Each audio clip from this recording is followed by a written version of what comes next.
कितना समय बाकी है? स्टेशन अभी भी बहुत दूर है क्या? ज्यादा नहीं, पहुंचने वाले हैं। ज्यादा से ज्यादा 30 मिनट।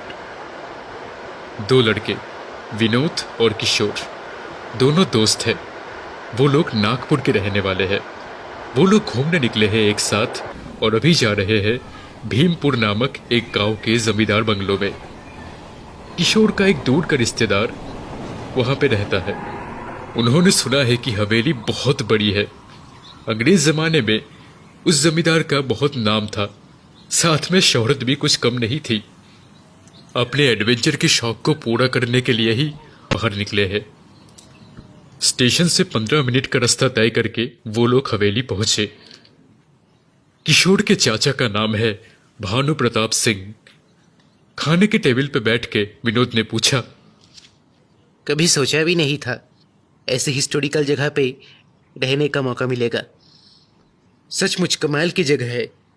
ये सही कहा तूने। चाचा जी ने खुद संभाल के रखा है सब, वरना कब का बर्बाद हो जाता। अरे अरे, ऐसी बात नहीं है। पूर्वजों की निशानी है ये। रक्षा करना तो मेरा फर्ज है। और ये तो तुम लोगों का बड़प्पन है कि तुम जैसे नौजवान इतिहास में यकीन रखते हो। लेकिन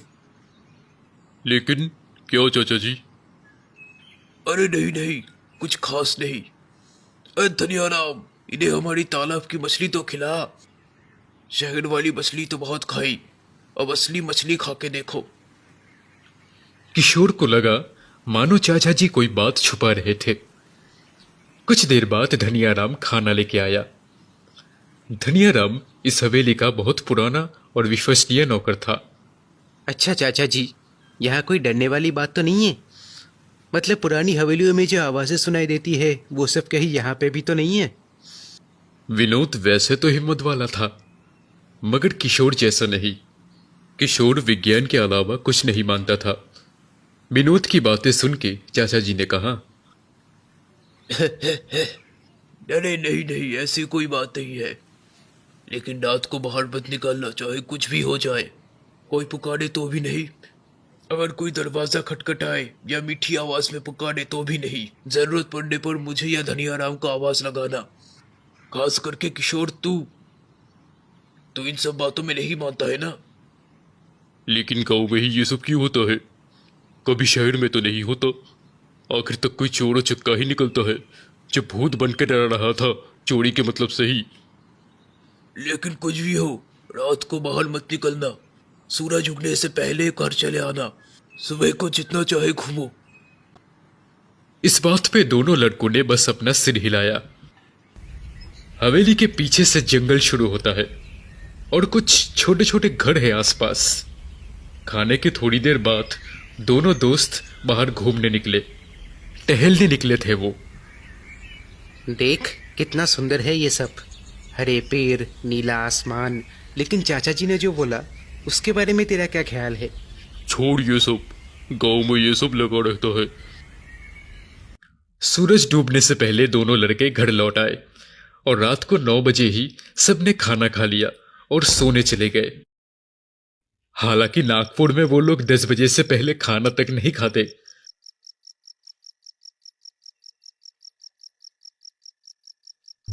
विनोद की आंखें खुली रात के 11:30 बजे किसी आवाज की वजह से।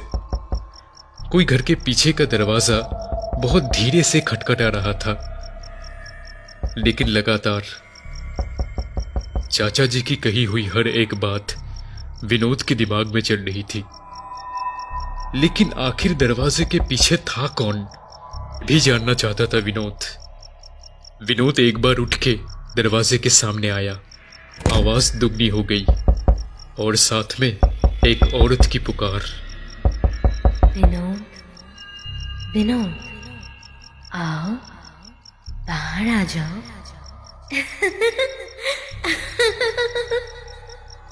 ये सुन के विनोद की धड़कनें तेज हो गई। वो डर के मारे तेजी से कमरे के अंदर गया और चद्दर ओढ़ के सो गया। अगले दिन उसने किसी को रात की घटना के बारे में कुछ नहीं बताया और अगले दिन रात को उसने तय किया कि आज तो गाना सुनते हुए ही वो सो जाएगा। वाह, हेडफोन लगा के सो रहा है भाई। वो बस ऐसे ही ताकि रात को कोई भी आवाज कानों तक ना आए। तू भी लगा ले हेडफोन। इन सब बातों में मैं नहीं मानता। तू मान सकता है इन सब बेकार की बातों में। सो जा अभी, कल सुबह मछली पकड़ने जाएंगे। फिर दोनों ही सो गए। आधी रात को किशोर की नींद टूटी। कोई बहुत देर से दरवाजा पीट रहा है। धीरे धीरे आवाज तेज हो रही थी। किशोर ने देखा आवाज पीछे के दरवाजे से आ रही है, जो दरवाजा सीधा जंगल में खुलता है। जैसे ही किशोर दरवाजे के सामने आया, ऐसा लग रहा था जैसे कोई दरवाजा तोड़ देगा। किशोर चिल्लाया, कौन कौन कौन है वहां बाहर? पुलिस को बुलाओ क्या? तभी अचानक एक लड़की की भयानक हंसी सुनाई दी। फिर किसी औरत ने मीठी आवाज में कहा, किशोर, किशोर, आओ मेरे पास आ जाओ, दरवाजा खोलो। ये सुन के किशोर ने बोला, जानता हूं तुम सबको, चोर लुटेरे कहीं के। मेरा नाम कहां से पता लगाया? किशोर, अभी बाहर आ जाओ। क्या तुम एक अकेली लड़की से डर गए? अब किशोर ने दरवाजा खोल दिया, लेकिन बाहर कोई नहीं था। वो बाहर निकला। चांद की चांदनी में उसने देखा एक खूबसूरत लड़की जंगल की ओर से उसे इशारा करके बुला रही थी। किशोर मानो सम्मोहित होके उसके पीछे पीछे जंगल के अंदर घुसता चला गया। जंगल की गहराइयों में किशोर अनमना होके चल रहा था। एक जगह जाके वो लड़की रुकी और किशोर को इशारा करके बुलाने लगी। अचानक ही किशोर को होश आ गया।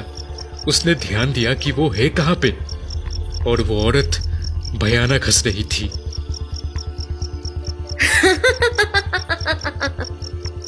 कोई नहीं बचेगा, कोई नहीं, सबको मार डालोगी, सबको।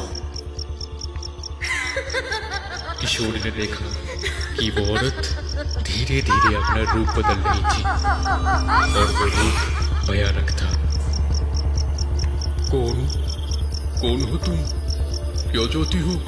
बदला चाहिए, बदला, खून का बदला चाहिए मुझे। इतना बोल के वो चुड़ैल किशोर को उठा के हवा में उड़ने लगी। लाख कोशिश करने के बाद भी किशोर खुद को छुड़ा नहीं पाया। छोड़ो, छोड़ो मुझे, छोड़ो। उस चुड़ैल ने किशोर के कंधे पे अपने दांत गड़ा दिए और धीरे धीरे किशोर का शरीर बेजान हो गया।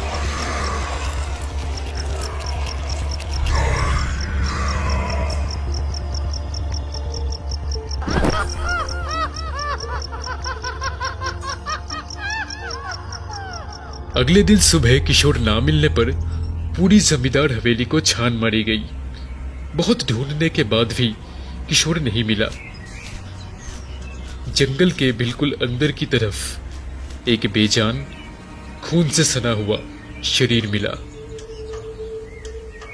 वो शरीर किसी और का नहीं बल्कि किशोर का था। विनोद डर के और दोस्त को खोने के दुख से रोने लगा। चाचा जी ने उसे संभालते हुए गंभीर आवाज में कहा, ये जरूर उस चुड़ैल का काम है। किशोर जरूर रात को बाहर आया था। लेकिन किशोर ने आखिर उसका क्या बिगाड़ा था? उसको क्यों मारा उसने? असल में बहुत साल पहले गांव में से एक खूबसूरत लड़की को लाकर उस पर अत्याचार करके उसे मारकर इसी जंगल में काट दिया गया था। पुलिस का मुंह भी पैसों से बंद कर दिया था उन्होंने। तब से चुड़ैल बनके ये लड़की पूरे जमींदार खानदान को खत्म कर रही है। इसीलिए बाहर का कोई खास यहाँ पे नहीं आता। हवेली को भी मंत्र पढ़ के बंद कर दिया है। इसलिए बाहर आने ना तक वो चुड़ैल कुछ नहीं कर सकती। लेकिन किशोर ने यही गलती की। वो चुड़ैल कुछ नहीं कर सकती। एक और बात, दोपहर के ट्रेन में तुम लौट जाओ। टिकट का बंदोबस्त मैं कर दूंगा। यहाँ पे एक दिन भी मत रुको, समझे? मेरा भी आखिर यही फैसला है। उसके बाद विनोद अपना बोरिया बिस्तरा बांध के निकल पड़ा। उसने कभी सोचा भी नहीं था कि अपने दोस्त को उसे ऐसे खोना पड़ेगा, और जिंदगी में कभी भी वो इस सदमे को भुला नहीं पाया।